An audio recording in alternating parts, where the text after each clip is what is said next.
This is your First Alert Weather Breakdown, a deep dive into how weather works with meteorologist Evan Thomason.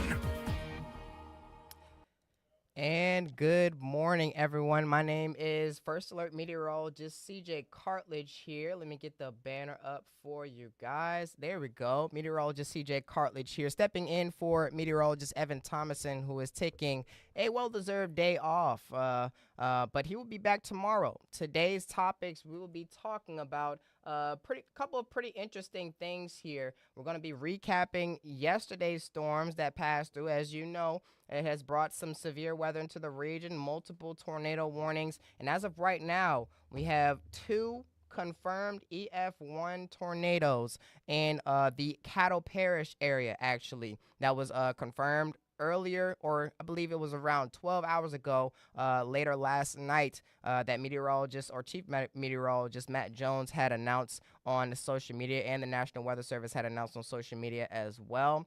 We're going to be looking at some storm damage pictures, as well as where exactly these storm damages occurred, whether it was floods, which was very prominent in the Shreveport and Bossier area, wind damage, which was prominent across the entire Arklatex region, and the tornadoes that were also in Cattle Parish. And we're also going to be talking about the local forecast here, actually, which is what pretty much what we're going to start with.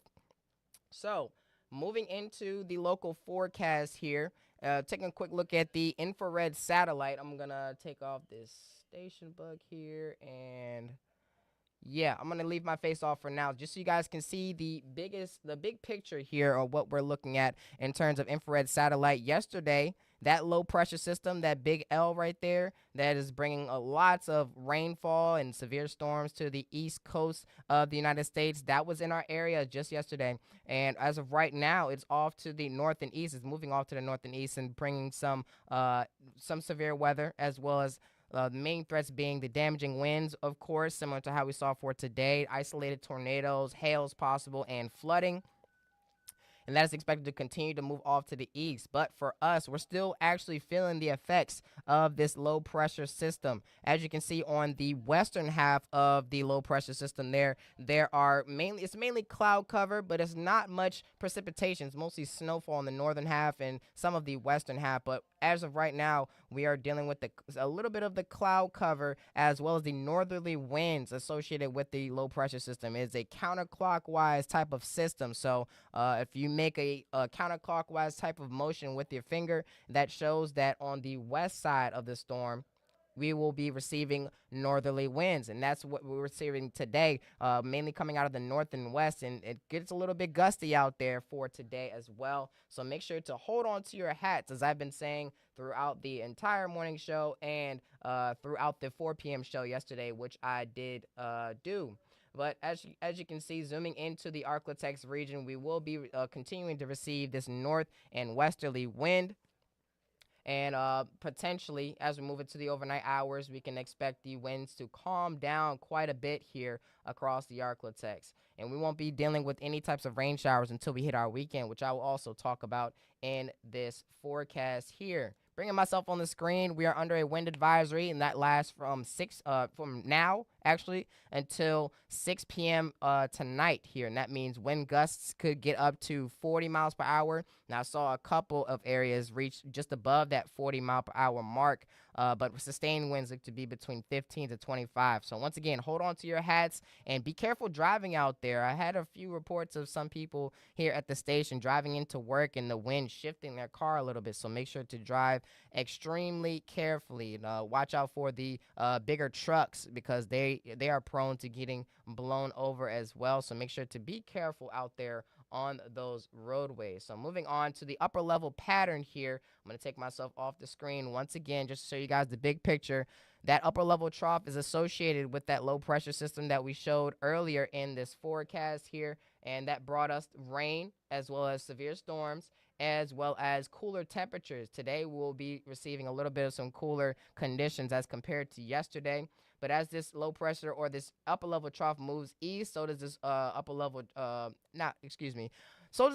as this upper level trough moves east, the low pressure system will continue to move east as well with it, off to the north and east. And as you can see, warmer conditions look to move in as this upper level ridge, which is the yellowish and orangish color, started to make its way north.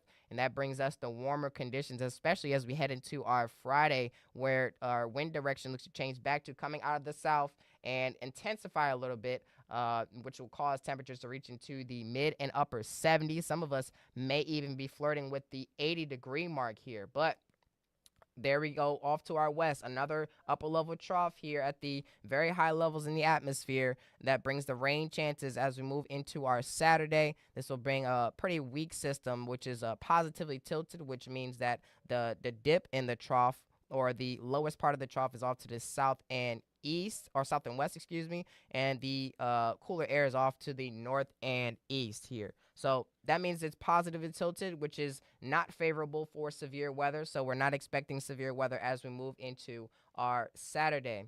So moving on here to today's forecast, we're expecting we had seen a little bit of cloud cover through the early morning hours, but that has since dissipated. As you look out in the sky right now, if you go outside and look, then you won't be seeing many clouds, if you see any at all. And that would be the story through the day today, as winds will still remain high between 15 to 25 miles per hour, gusts up to 40, as said before. And the winds look to be dying down a little bit as we head into this evening, where temperatures may drop well into the 30s across the area. Actually, let me give you guys, just before we talk about highs, I'm going to give you guys a quick look at the lows for tomorrow. It's definitely going to be pretty chilly out there. You will need the big coat.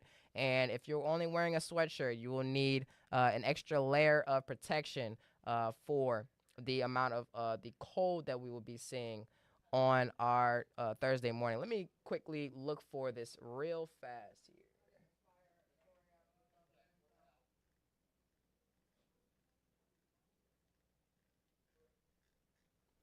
Okay, so I have to go into a different type of show to find it. I just want to show. I really want to show you guys. Uh, this is something that you should know about. Tomorrow morning's lows, as you can see, are well into the 30s. 37 for Shreveport and Bossier, 35 for Mansfield, 37 near Manny and San Augustine, 30 near DeQueen, just below that freezing mark there. 32 for Idabel, 35 near Mount Pleasant, and 36 near Texarkana. So that just gives you a quick gist of what we're going to expect here in terms of these lows for tomorrow. So make sure to bring the big coat out, but you won't be needing it by the afternoon. You'll only be needing the sweatshirt if you just like sweatshirts. 62 for Shreveport and Bossier, 61 near Mount Mansfield and Manny, 61 for Coshada and Natchitoches as well, being the coolest up there near Idabel and DeQueen, up to the far north and western corner of the region here. There's the lows. There, I don't know why I was looking for it. There we go. But we've already talked about the lows. Here's our weekend forecast. Our rain chances are expected to rise once again as we head into our weekend, but this will be the only chance for rain that we will have through this weekend and through the next 12 days at least.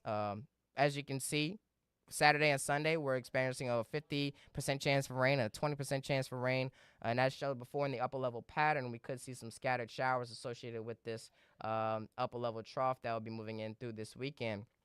We could see maybe a stray rain shower or two as we move through our Friday afternoon, or maybe through the midday hours, but that would be pretty much it until we receive a little bit of some rain showers, or as we move into our Saturday. It's going to be mostly tracking, the heaviest of the rainfall mostly tracks just north of that I-20 corridor. And I'm going to show you guys the rainfall totals in just a second here. Actually, not just yet, not the 7-day forecast just yet, but going to show the QPF, or quantifiable precipitation forecast, real fast.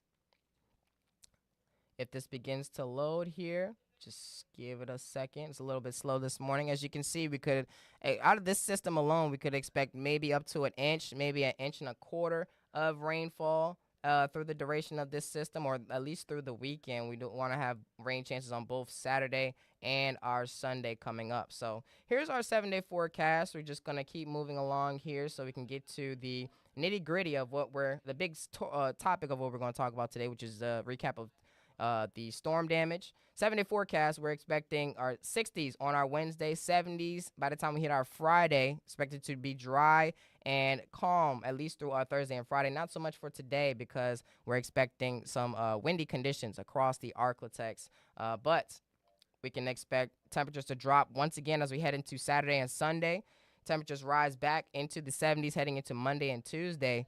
And just a little bit of a sneak peek here, or just a little bit of a spoiler, we could hit the lower 80s as we move into the end of our next work week, mainly on Thursday or Friday of next week. Not of this week, but of next week. So we will be entering the spring-like conditions right after we get through the fluctuation of these temperatures here. I wouldn't be surprised if some people got sick. Don't be surprised if people around you get sick because of the fluctuation of these temperatures. It won't be drastic fluctuations, but it will be noticeable. It will be a little bit breezy on those cooler days, but it won't be so breezy as we move into those warmer days that we have ahead around the Arklatex. So that's pretty much the local forecast and the gist of everything of what's going on here in the Arklatex. Only one or two chances for rain as we move through the next 12 days coming up. So 10 days of just dry and comfortable feeling weather with temperatures mostly in the 70s. So next week is looking mostly dry.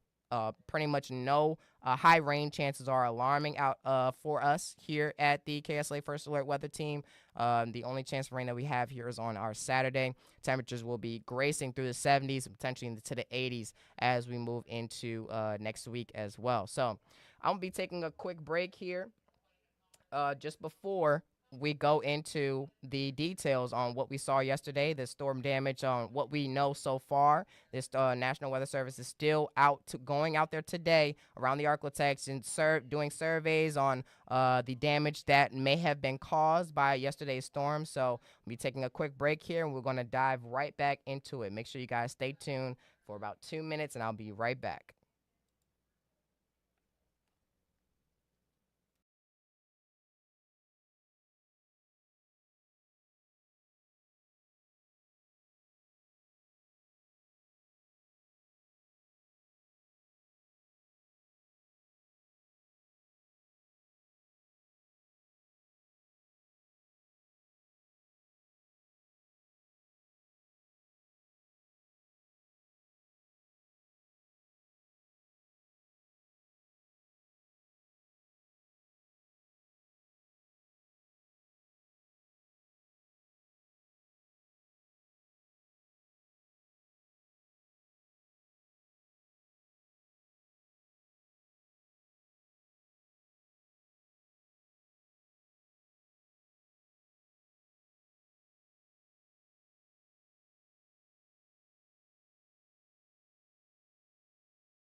And welcome back to the KSLA First Alert Weather Breakdown. We're going to be diving into the storm damage that we saw, or that has been found so far from the National Weather Service. I know you guys have heard already of the 2 confirmed EF1 tornadoes, and might I say these tornado debris signatures, as they move closer and closer towards the Shreveport and Bossier area, were very alarming to us here at the KSLA First Alert Weather Center. That was one of the more significant tornado debris signatures that we saw on radar.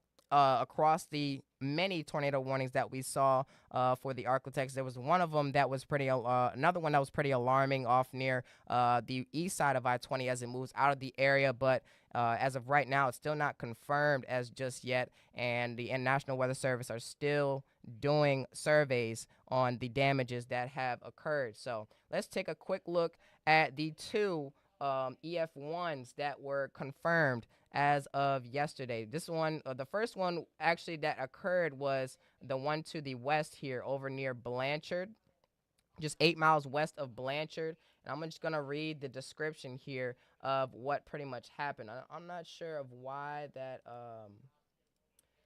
went off screen there, but I'm going to just read you guys the description of pretty much what was going on here. So let's start. This EF1 tornado began just east of Texas-Louisiana state line in Caddo Parish and generally moved east along Blanchard and Blanchard Fir Road. Most of the damage consisted of snapped and uprooted softwood trees and a couple of snapped hardwood trees. A metal truss tower and a pump station was bent in half to the ground. The tower appeared to have been twisted from the north and bent towards the east. The tornado lifted just before the intersection of Blanchard Fir Road and Springwood Lane. Path length was 3.91 miles. The max width was 114 yards, and the peak estimated winds were 93 miles per hour. And the time of report was 9 a.m. Central Time. So this occurred when the line was pretty much from north to south. It was around the midsections of the Arklatex, and that was very near where it was well within the enhanced risk zone that extended all the way out into the far northern and western corner of the region. And it was pretty verifiable from where the tornado warnings were. We didn't see much of the tornado warnings down here to the far south and east, but we saw most of them. As you can see, two of them that have now been confirmed within that enhanced risk zone, and we saw most of the tornado warnings within the enhanced risk zone. Now let's talk about the one that was in North Shreveport here. This one, I believe, was just maybe a bit. It was around the same here. So this was a brief EF1 tornadoes, which I believe the wind speeds are. I know EF0 is between 65 and 85, but let's check real quick about the wind speeds for EF1 tornado here.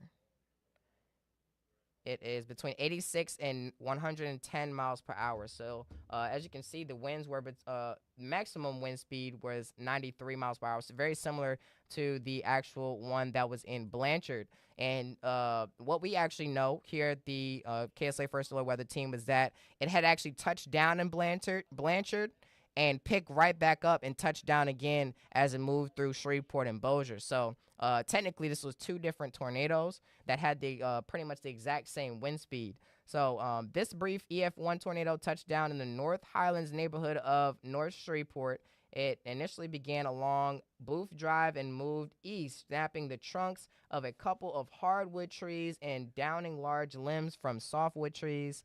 A few metal roof panels were also removed from an outbuilding, and max width was 225 yards, and max estimated wind speeds was 93 miles per hour. So these are the only two confirmed tornadoes so far associated with yesterday's storm. So let's move on to I believe this is the flood. So we did see a lot of floods here around the Arklatex.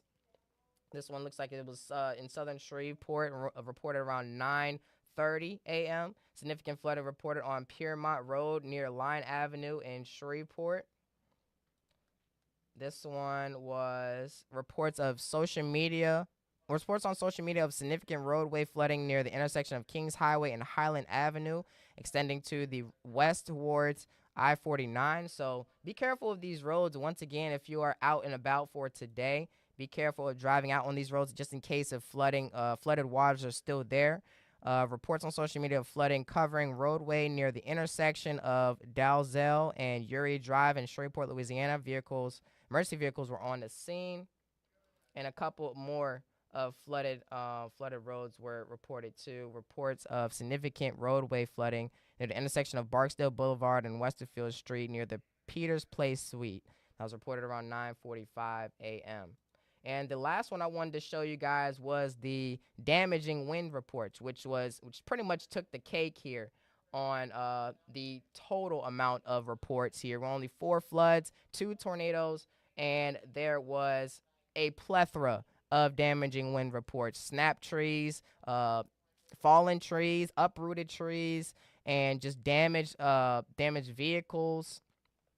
There was just a lot going on across the Arklatex. You can't really see the county lines there because of how many reports there are. And I know I saw one trailer park camp that got multiple RVs overturned and multiple mobile homes overturned. That's why it's not safe to stay in a mobile home during a tornado situation or a severe thunderstorm situation. You'll definitely want to find a sturdier structure or a building, and you want to get into an interior room if you can, the room that has no windows or connections to the outside, as well as just if you do so desire. Also, I know you heard either me or Austin say this on air yesterday: wear a helmet. I know it sounds silly, but it protects you from any debris that may fall through the ceiling if that does happen, or if anything happens to your building. Pretty much, the helmet will keep your head in check, and you can just cover yourself up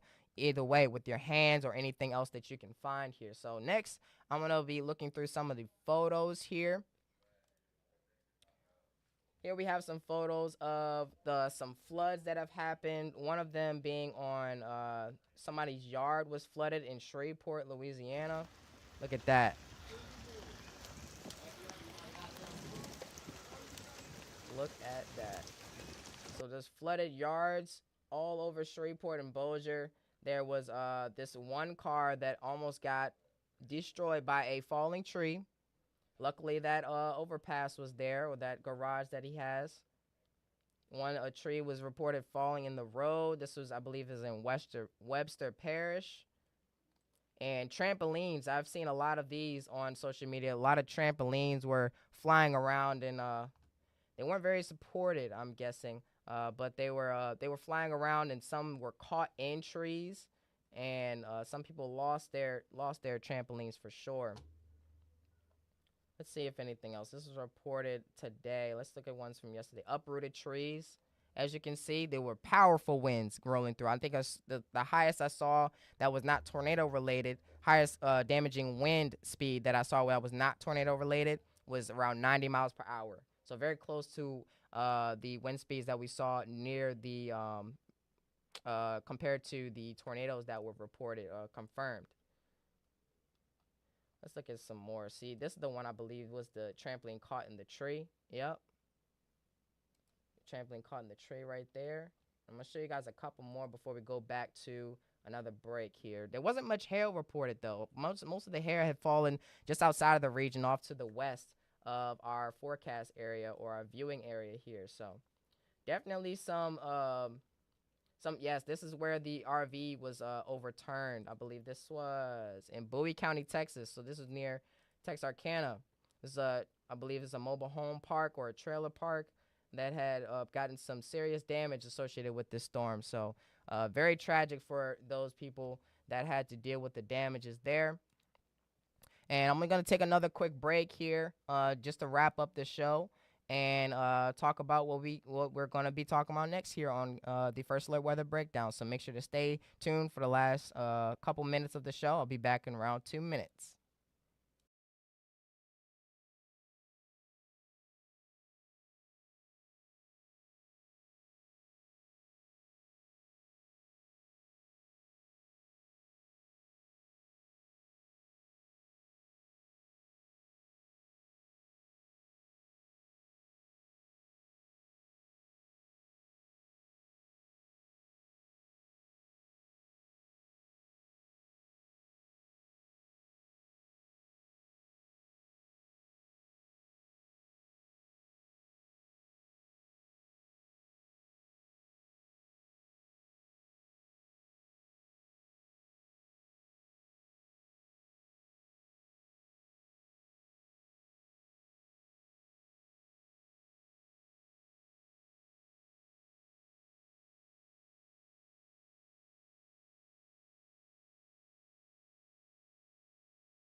And welcome back, everyone. I'm First Alert Meteorologist CJ Cartledge here. Just wrapping up the show for tomorrow. Meteorologist Evan Thomason will be back on this desk, and he will be discussing the local forecast as well as a Met Chat. The Met Chat is back, and we will be talking about what causes the spring season. I know it's a season where temperatures are changing back to closer to where the summertime temperatures are.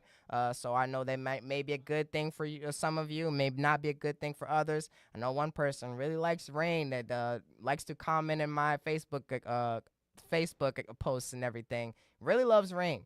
So he may not like this, but he may like it for the severe weather. But we will be talking about why the spring season occurs and of different weather patterns that may cause it. And on Friday, we'll be talking about a regional travel forecast if you're heading out to Dallas or to New Orleans or to anywhere you need to be if you're traveling. Meteorologist Evan Thomason will be on the breakdown talking about that here. So thank you once again for tuning in to the storm damage part of this forecast as well as the local forecast or part of this show, as I should say, or podcast here. So make sure to enjoy the rest of today. We're expecting comfortable and quiet conditions, at least starting on Thursday. Not so quiet or not so pleasant as we move through the day today. It's going to be pretty chilly out there, mainly due to the winds gusting to around 45 miles per hour. So make sure to take care of yourself and hold on to your hats if you're wearing a hat or out and about for today, because the wind may blow off your hat. And I would not want that to happen. Enjoy these comfortable conditions starting on tomorrow and the rest of today. Make sure you stay safe today and keep those kids safe today. I know they won't be feeling so pleasant either with the winds that'll be blowing around so fast here. But make sure to tune into KSLA First Alert Weather Breakdown through the rest of this week and beyond on weekdays at 10:30 a.m. If you have any topics, you can message any one of us. Me on Facebook, Austin Evans, meteorologist Evan Thomason, I'm saying the Facebook names, and meteorologist Matt Jones. Or you can email us at our station emails. I believe mine is just my name, first name, last name, first name dot last name at gray.tv. So Evan.Thomason, Austin.Evans, Matt.Jones, and Chance.Cartledge, which is my first name, at gray.tv. You can email us any topics that you want us to talk about. But until then, until you think of that, make sure to let us know what your thoughts are about the show as well as what you want us to talk about. But I'm wrapping up the show here, so I hope you guys enjoy the rest of your Wednesday, and I will see you on the next one.